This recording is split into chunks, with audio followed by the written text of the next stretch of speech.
जय हिंद दोस्तों। Excellent point की क्लास में मैं आपका फिर से एक बार स्वागत करता हूं।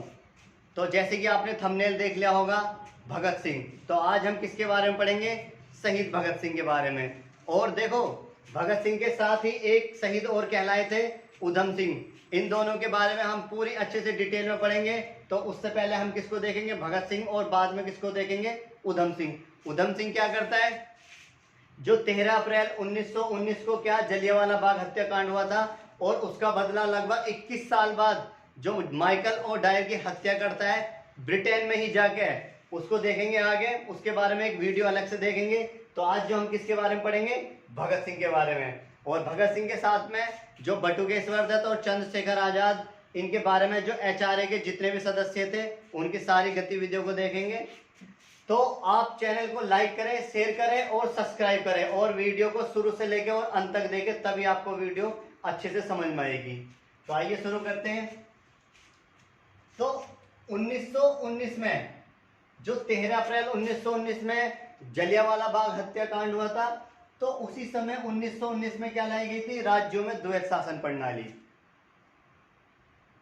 द्वैत शासन प्रणाली लाई गई थी 1919 में। अब ये लाई गई, लेकिन इसका परीक्षण कब होना था? लगभग 10 वर्ष बाद। कब होना था? 1929 में। 10 वर्ष बाद इसका परीक्षण होने वाला था।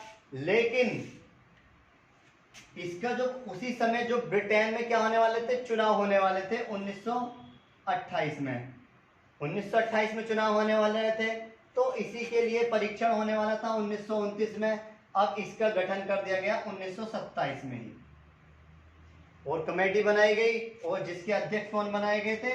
Simon commission.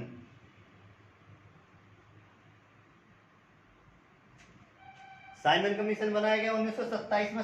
साइमन कमीशन का गठन हुआ, और 1928 में ये ब्रिटेन से कहां पर आ गई? भारत में आ गई।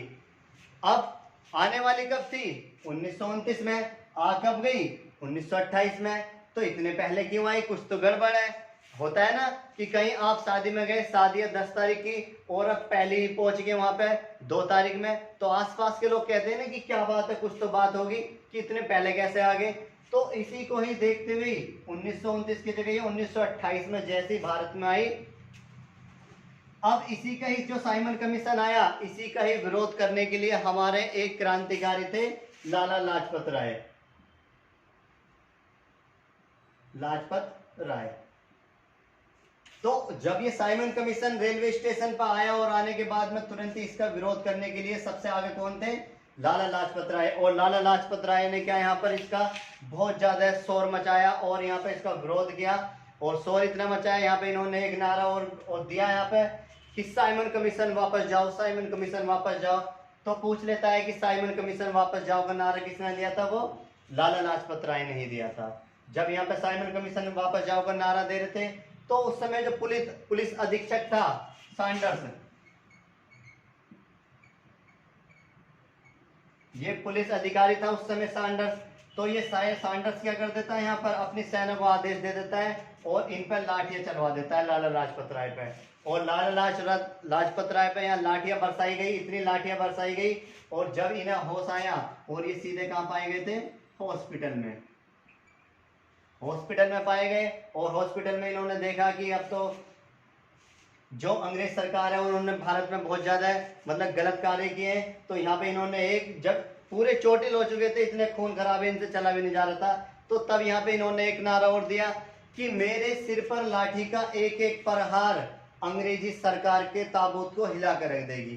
तो ये नारा भी किसने दिया था? वो लाला लाजपत राय ने दिया था। और 1928 में क्या हो जाते हैं? यहाँ पर लाला लाजपत राय की मृत्यु हो जाती है। अब इसकी मृत्यु से ही पहले क्या हुआ? यहाँ पर जो हमारे कुछ क्रांतिकारी थे, उन्होंने अपनी गतिविधियां यहाँ पे वो प्रारंभ कर दी थी।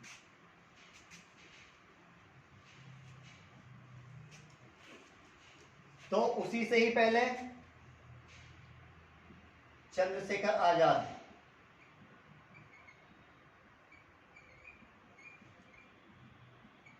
आजाद, ठाकुर रोशन सिंह,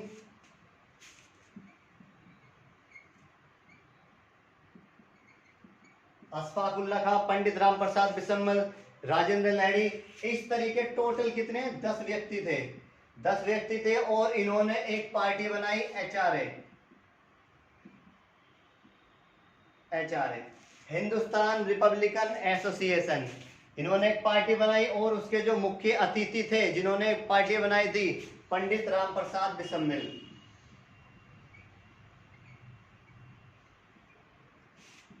पंडित राम प्रसाद बिस्मिल इन्होंने पार्टी बनाई और इसमें कितने सदस्य थे, 10 थे।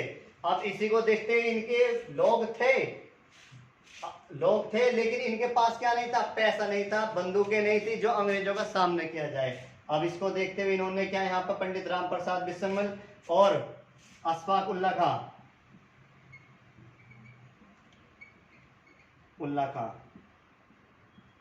हुआ ये यहाँ पर पंडित राम प्रसाद बिस्मिल को इन 10 क्रांतिकारियों ने इन्हें काम सौंप दिया कि आपको क्या करना है, धन इकट्ठा करना है, पैसे इकट्ठा करना है कहीं से भी, जो हम क्या करें, जो अंग्रेजी सरकार को यहाँ से भगा सकें। तो हुआ ये यहाँ पे ये HRA के सदस्यों ने इनको पैसे इकट्ठा करने के लिए बोला और इन्होंने क्या करा, ये पैसे कलेक्ट करने के लिए बिचपुरी नामक स्थान पे क्या, एक हमारा सरकारी भारतीय व्यक्ति था जो अंग्रेजी सरकार में काम करता था, उसको सैलरी मिली थी, तनख्वाह, और पंडित राम प्रसाद बिस्मिल ने उसको भी लूट लिया था, लेकिन उससे इनका गुजारा नहीं हुआ यहाँ पे।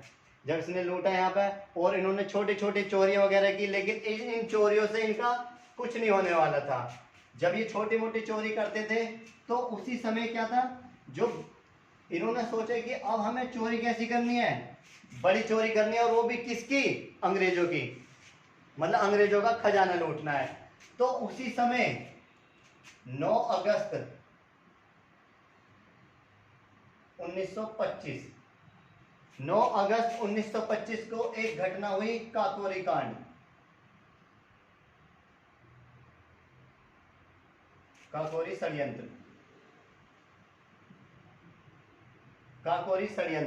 तो क्या था काकोरी षड्यंत्र? 9 अगस्त 1925 को कि एक ट्रेन चलती थी सुबह लखनऊ से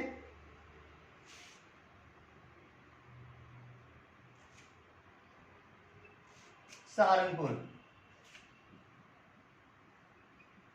लखनऊ से सहारनपुर एक ट्रेन चलती थी डेली, और इस ट्रेन में क्या, उस समय जो अंग्रेज सरकार थी इनका इसमें बहुत सारा खजाना जा रहा था। तो हुआ ये यहाँ पे इन जितने भी HRA के सदस्य थे, इन्होंने सोचा कि हमें किसका खजाना लूटना है, जो ब्रिटिश शासन, ब्रिटिश सरकार है उसका पैसा लूटना है, खजाना लूटना है। अब इन्होंने प्लानिंग बना ली कि लखनऊ से सहारनपुर एक ट्रेन जाती है, ट्रेन पहले जो यातायात जो थी ज्यादातर ट्रेन से सामान आता जाता था और ट्रेन से आता था, जितना भी पैसा धन दौलत जाती थी वो ट्रेन से होता था, आयात निर्यात। तो इसी को देखते इन्होंने सोचा ये ट्रेन जाती है और हमें क्या करना है, इस ट्रेन में जो अंग्रेजी खजाना है वो लूटना है। अब इन्होंने 9 अगस्त 1925 को यहाँ से लखनऊ से सवेरे 8 बजे ट्रेन चली और 8 बजे यहीं पे लखनऊ से एक व्यक्ति चढ़ गया जो HRA का सदस्य था, राजेंद्र लहड़ी। राजेंद्र लहड़ी ये व्यक्ति चढ़ गया लखनऊ से, और जैसे ये ट्रेन जा रही थी कहां पर, सहारनपुर। अब रास्ते में क्या एक जगह पड़ी, काकोरी जगह पड़ी, और इस काकोरी जगह पे पहुंचते ही जंगल एरिया था बिल्कुल। अब राजेंद्र लहड़ी ने क्या करा, यहाँ पे इस ट्रेन की चैन खींच दी। अब जब इसकी चैन खींची यहाँ पर काकोरी नामक स्थान पर, अब जितने भी HRA के सदस्य थे, ये जितने भी चंद्रशेखर आजाद, राम प्रसाद बिस्मिल, अशफाक उल्ला खां, राजेंद्र लहड़ी और जितने भी थे, मतलब रोशन सिंह वगैरह, सारे के सारे इसमें वो चढ़ गए। जब यहाँ पे इसमें चढ़ गए और चढ़ने के बाद में इन्होंने क्या करा, यहाँ पे बहुत सारा यहाँ से खजाना लूटा। और उस समय यहाँ पर जो जर्मन से उस समय अंग्रेजों ने माउजर मंगाई थी, और जो माउजर थी आज वही वर्तमान में क्या AK-47 गन कहलाई है। तो यहाँ पर वही 4 गन थी उस समय जर्मन से आई हुई। तो जब ये यहाँ पे लूट रहे थे, और उसी समय जो पंडित राम प्रसाद बिस्मिल थे,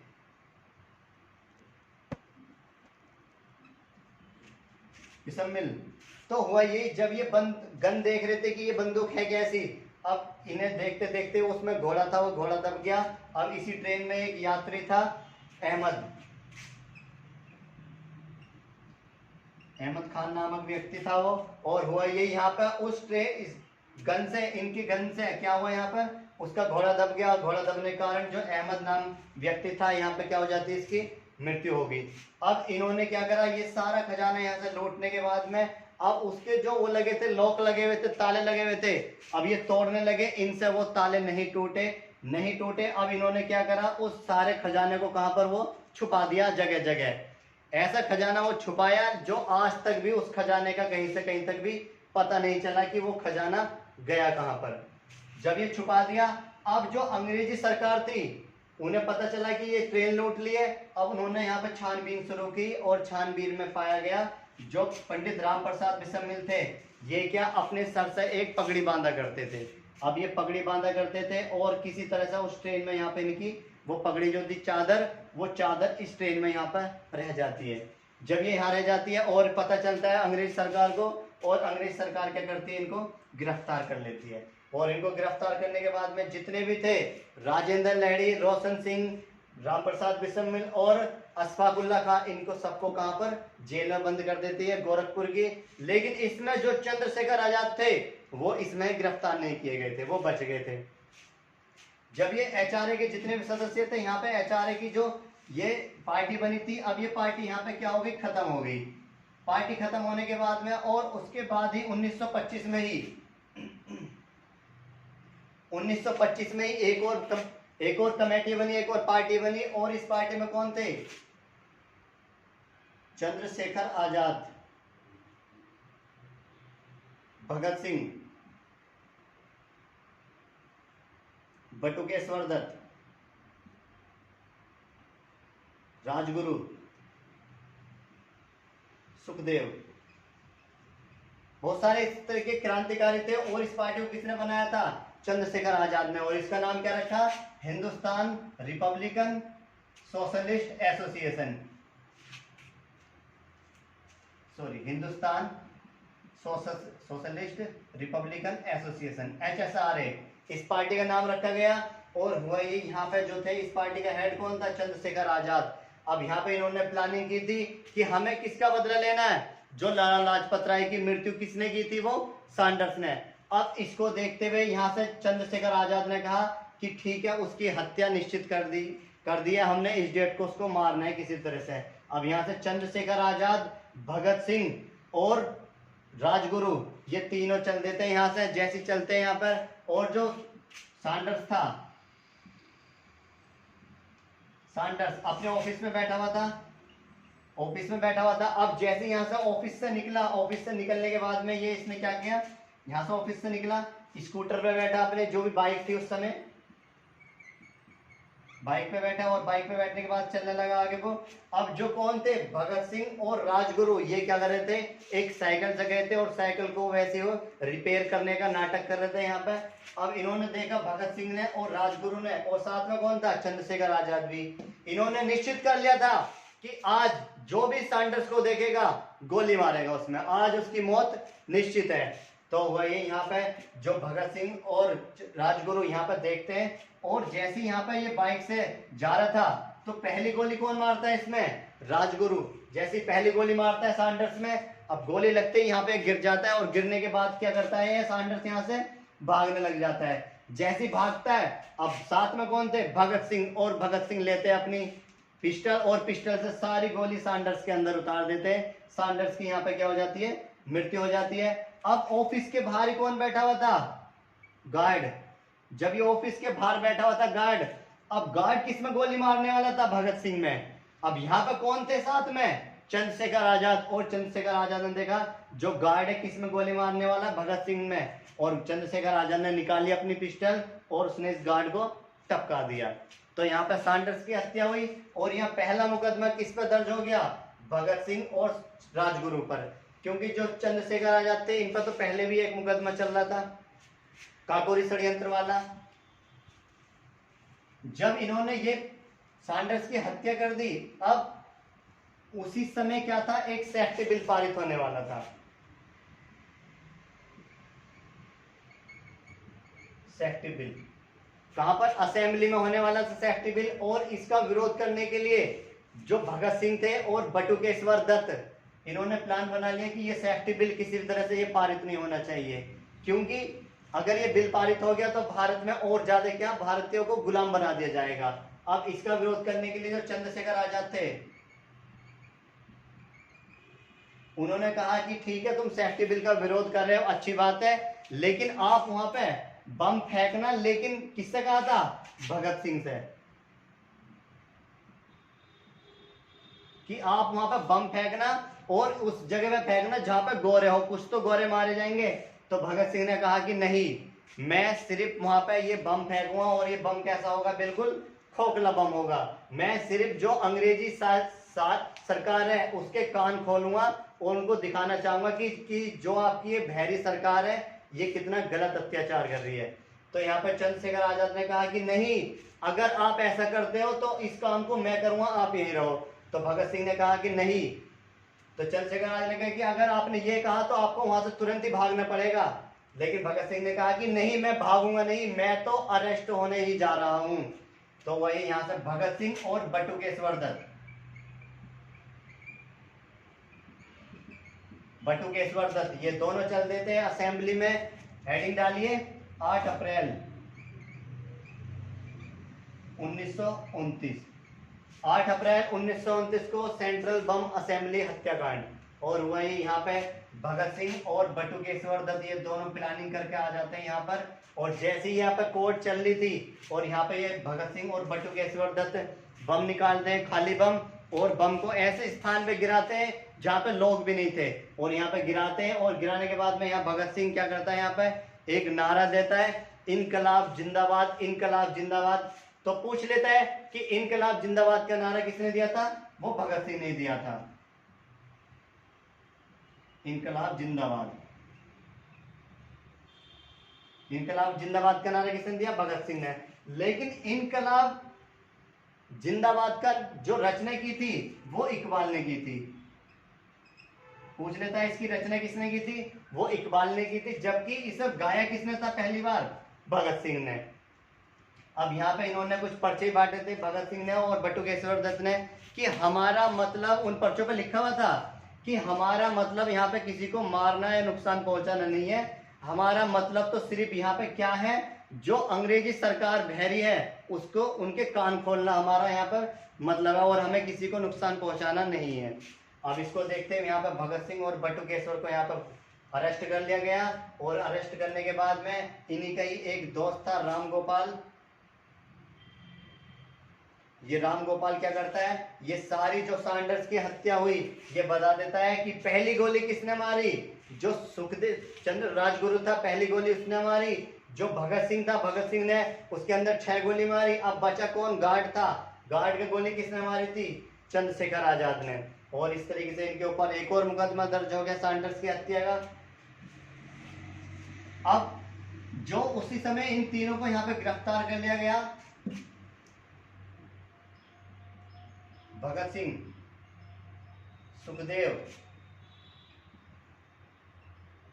और राजगुरु, तीनों गिरफ्तार कर लिया गया। और गिरफ्तार करने के बाद में इनको तीनों को ही फांसी की सजा सुना दी गई 24 मार्च 1931। 24 मार्च 1931 को इनको फांसी की सजा सुना दी गई। तो बचे कौन थे?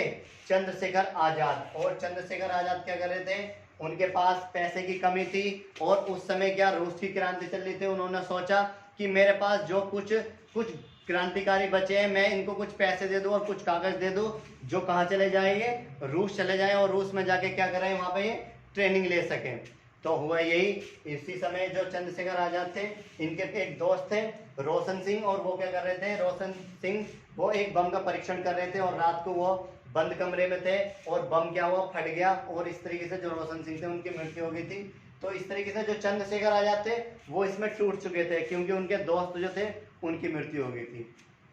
एक दोस्त और थे इनके, जो वो क्या कर रहे थे, एक बस थी अंग्रेजों की, बस के नीचे बम फेंका।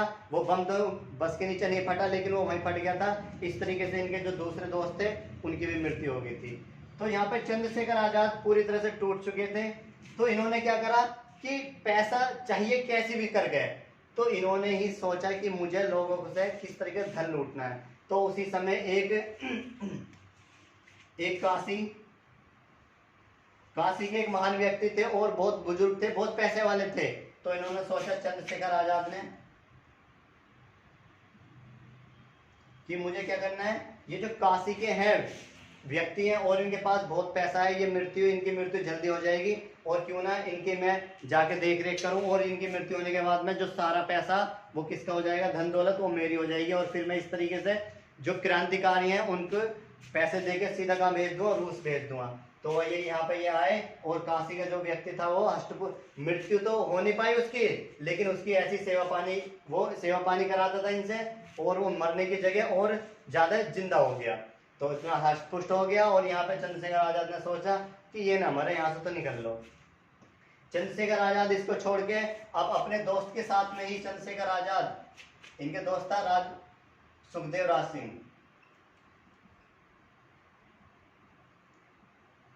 सुखदेव राज सिंह और अपने दोस्त के साथ में ये क्या यहाँ पर मीटिंग करने के लिए एक जगह थी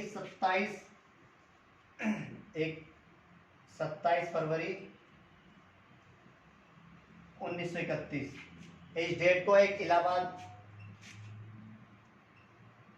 इलाहाबाद एक पार्क पड़ा, इलाहाबाद के अल्फ्रेड पार्क में हुआ। ये यहाँ पे जो सुखदेव और चंद्रशेखर आजाद यहाँ पे बात करने के लिए आए थे और जो चंद्रशेखर आजाद किसको, सुखदेव राज सिंह को यहाँ पे कुछ पैसे और कुछ कागज थे, इनको कहाँ भेज रहे थे, ये रूस भेज रहे थे। अब जैसे इलाहाबाद का जो अल्फ्रेड पार्क था 27 फरवरी 1931 को जो चंद्रशेखर आजाद और ये दोनों बात कर रहे थे, अब किसी तरह से एक हमारे भारतीय कुछ जो अंग्रेजों के चमचे होते हैं उन्होंने किसको खबर दे दी थी, अंग्रेजों को। और जैसे अंग्रेजों को खबर दी और अंग्रेजों ने क्या करा, जो पार्क था वो पूरा उस पार्क को चारों तरफ से किसने घेर लिया, जो अंग्रेज थे उन्होंने चारों तरफ घेर लिया। अब यहाँ पे जो चंद्रशेखर आजाद थे इन्होंने क्या, जो पैसे और कागज थे, राजगुरु सुखदेव राज सिंह इसको भेज दिया, कहाँ पर, भगा दिया यहाँ से। और यहाँ पे इस पार्क में ये अंग्रेजों से लड़ते रहे और अंत तक लड़ते रहे जब तक इनके पास एक गोली नहीं बची। उस गोली को ये अपनी जेब में डाल के रखते थे कि मुझे इन अंग्रेजों की गोली से नहीं मरना, अगर मैं मरूंगा तो सिर्फ और सिर्फ अपनी गोली से ही मरूंगा। और यहाँ पे उस एक पेड़ था पीपल का, बड़ा सा बरगद का, उस पेड़ के नीचे लड़ते रहे और अंत तक लड़ते रहे जब तक इनकी गोलियां खत्म नहीं होगी। और जब लास्ट में इन्होंने देखा कि मेरी अब मौत निश्चित है क्योंकि मेरे पास गोली वगैरह कुछ नहीं है, तो वो जो एक गोली थी उसे निकाला और अपनी पिस्टल में डाला और अपने खुद के गोली मार ली यहाँ पे चंद्रशेखर आजाद ने। तो 27 फरवरी 1931 को जो चंद्रशेखर आजाद थे ये भी क्या, इलाहाबाद के अल्फ्रेड पार्क में यहाँ पे ये शहीद हो जाते हैं। जैसे शहीद हुए इनकी आंखें खुली हुई थी, पेड़ पे इस तरीके से बैठे हुए थे, आंखें खुली हुई थी और हाथ में जो मुट्ठी थी वो बंधी हुई थी। और जैसे अंग्रेजों ने देखा इसकी मुट्ठी खोली यहाँ पे और मुट्ठी में क्या मिला, उसमें मिट्टी मिली थी। तब भी अंग्रेज बहुत ज्यादा डर रहे थे कि कहीं ऐसा ना हो ये जिंदा हो। तो बहुत ज्यादा यहाँ पे बहुत ज्यादा संघर्ष किया यहाँ पे चंद्रशेखर आजाद ने। जब यह 27 फरवरी 1931 को इनकी मृत्यु हो गई, अब इसी पार्क का नाम, अल्फ्रेड पार्क का नाम बदल के आज क्या कर दिया गया है, चंद्रशेखर पार्क, चंद्रशेखर आजाद पार्क कर दिया गया इसका। वो जो पेड़ था उस पेड़ की जो मिट्टी थी आसपास की, उस मिट्टी को जो इलाहाबाद के लोग थे वो उठा के ले जा रहे थे कि इसकी पूजा करेंगे। तो अंग्रेजों ने क्या करा, उस पेड़ को वहां से कटवा दिया और कटवाने के बाद में जो वो जगह थी वहां पे बिल्कुल पत्थर का बना दिया था कि यहाँ से कोई कुछ न ले जाए। अब ये बात किसको पता चली थी, जो भगत सिंह थे। अब भगत सिंह इनकी ये मृत्यु सुन के, जैसे इनकी मृत्यु हुई इनको सुनते ही ये बहुत ज्यादा टूट गए थे भगत सिंह। जब ये इतने ज्यादा टूट गए भगत सिंह, टूटने के बाद में अब ये क्या करते थे, इनको अलग अलग, एक उसमें भगत सिंह और राजगुरु और सुखदेव अलग अलग अलग अलग कमरे में इनको बंद कर रखा था। और यहाँ पे ये गाना गाते रहते थे। कभी इनकी जब सुनवाई होती थी गाना गाते थे, मेरा रंग दे बसंती चोला, इनकलाब जिंदाबाद, अच्छे नारे देते रहते थे बेचारे। और हुए यही, यहाँ पे इन तीनों को अलग अलग स्थानों पे बंद करके रखा गया था। और यहाँ पे राजगुरु से कहा गया कि तुम किसके खिलाफ गवाही दे दो, भगत सिंह के। लेकिन भगत सिंह से किससे कह रहे थे कि आप किसके खिलाफ गवाही दे दो, राजगुरु के। आपको क्या सरकारी गवाह के तौर पे यहाँ पे छोड़ दिया जाएगा। और सुखदेव को भी ऐसा बोला गया, लेकिन इन्होंने कसम खा रखी थी कि हम मरेंगे भी साथ, हम किसी के खिलाफ कभी भी गवाही नहीं देंगे। और हुआ यही 24 मार्च 1931। 24 मार्च 1931 को मध्य रात्रि को इन्होंने देखा। जब 24 मार्च को इन्होंने सोचा, क्योंकि उससे पहले ही 23 मार्च को ही जो जेल थी, जेल के चारों तरफ जो पंजाब लाहौर की जेल में बंद थे तीनों, तो लाहौर की जो जेल थी वो चारों तरफ से किससे घिरी हुई थी, जो लोग थे वहां के। तो ये अंग्रेज सरकार जो थी उस समय बहुत ज्यादा डर गई कि कहीं ऐसा ना हो हम इनको 24 मार्च को फांसी दें, कहीं ये हम पर आक्रमण न कर दे जनता। तो अंग्रेज डर गए, इतने डर गए, और इन्होंने क्या करा, यहाँ पर 24 मार्च की जगह पर 23 मार्च 1931 23 मार्च 1931 ईस्वी को मध्य रात्रि के समय इन तीनों को, राजगुरु, भगत सिंह और सुखदेव को, क्या मध्य रात्रि के समय इनको यहाँ पे फांसी दे दी गई। और फांसी देने के बाद में इनको तीनों को ही कहां पर, जो लाहौर के पीछे से रास्ते, जेल के पीछे के रास्ते से निकाल गए, और सतलज नदी में क्या वहां पे इनकी चिता बना दी गई, और चिता बना के मध्य रात्रि में क्या इनको इस चिता को जला दिया गया। और इस तरीके से जो भगत सिंह, सुखदेव, राजगुरु, इनको क्या यहाँ पर फांसी की सजा सुना दी गई थी। कब? 23 मार्च 1931 को ये तीनों क्या यहाँ पर शहीद हो गए थे। अब इन्हीं का ही एक दोस्त था बटुकेश्वर दत्त, इनको यहाँ पर फांसी नहीं सुनाई गई थी, इनको काले पानी की सजा हो गई थी। काले पानी की सजा कहाँ पे होती है? जो अंडमान निकोबार द्वीप है ना, अंडमान निकोबार,